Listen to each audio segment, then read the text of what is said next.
frères et sœurs, que le Seigneur vous bénisse richement et surtout un grand shalom. C'est vraiment difficile que de dire shalom en ce temps où les cœurs des gens sont brisés. Et par cela, vous allez comprendre pourquoi même quand dans la Bible, quelqu'un portait la mauvaise nouvelle, on commençait par les tuer parce que une mauvaise nouvelle arrache les espoirs et ça fait beaucoup du mal. Mais tout compte fait, j'ai pris un peu de mon temps parce que nous vivons dans un monde des réseaux sociaux, dans un monde où 80% des choses qui sont racontées dans ce monde-là parfois ne sont pas vraies. Moi-même qui vous parle plus d'une fois, on m'a déclaré mort alors que je n'étais pas mort. Et c'était comme ça. La fois passée, j'étais à Kinshasa, j'ai appris que notre sœur Henriette était décédée. Beaucoup de gens m'ont écrit parce qu'ils savent que la sœur Henriette, c'est ma sœur et tout. Et quand j'ai essayé de vérifier et tout, j'ai appelé les enfants qui m'ont dit non, papa, maman est à l'hôpital et tout, mais elle n'est pas morte. Donc j'ai cru que la deuxième fois aussi c'était le même canular, ça continue. C'est pourquoi j'ai pris un peu de mon temps pour pouvoir vérifier, comprendre et digérer. Il y a beaucoup de journalistes qui m'ont appelé si je pouvais dire un mot. Tout d'abord, j'étais un peu désaxé, le temps de vérifier les informations et tout. Malheureusement, cela s'est avéré être vrai. Que notre sœur nous a laissé, la sœur Henriette, une combattante et tout. C'est avec beaucoup de regrets et de cœur vraiment brisé que je fais même cette petite vidéo. Tout d'abord, cette petite vidéo, c'est juste une interpellation de ce que nous sommes. Nous avons vu le monde dénominationnel, les pentecôtistes, les païens, comment ils parlent en bien. Ils ont été bénis par cette sœur-là.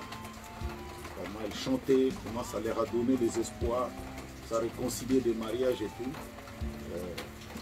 Je voudrais que nous abordions les choses dans cet angle-là, dans ce couloir-là.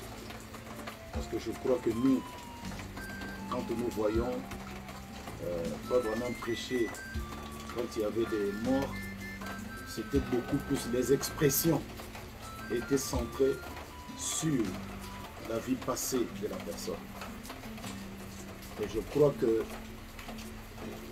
aujourd'hui là, si nous pouvons nous concentrer sur ce qu'était notre sœur, dans toutes les églises du message, sans tendance, elle a été une très très grande bénédiction pour beaucoup de gens. Et c'est au nom de cela que nous pouvons nous unir, toutes les tendances confondues, pour essayer de rendre à notre sœur les honneurs qui lui sont dus.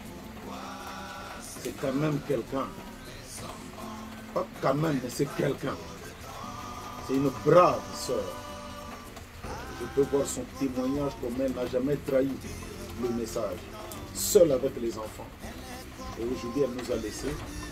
Nous ne pouvons que faire les expressions de ce qu'elle était. Et comment nous avions été bénis par ces chansons. Donc nos différents, oh, elle était de telle église, elle n'était pas de telle église, elle était dans telle, à la fin, elle n'était plus dans telle.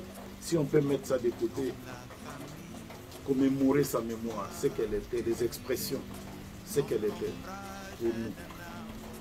Vraiment, je crois que ça serait une très très bonne chose. Vous savez, moi j'ai un témoignage percutant. Un jour j'étais à l'église, vraiment beaucoup dépassé par les événements.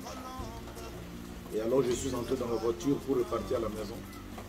Et j'écoutais la chanson « Mon Jésus, mon Seigneur,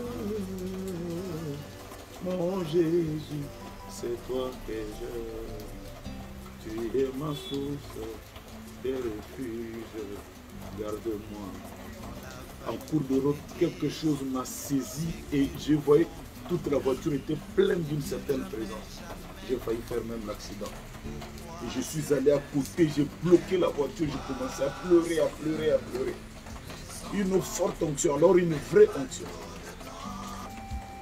Pas quelque chose d'à peu près, mais une vraie.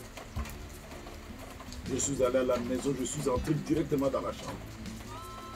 Alors un jour, j'étais en Normandie, en France.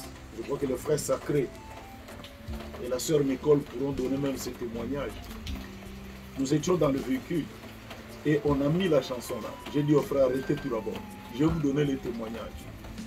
J'ai dit, regardez, telle chose a eu lieu dans la chanson là. Regarde. Et ils ont des chars.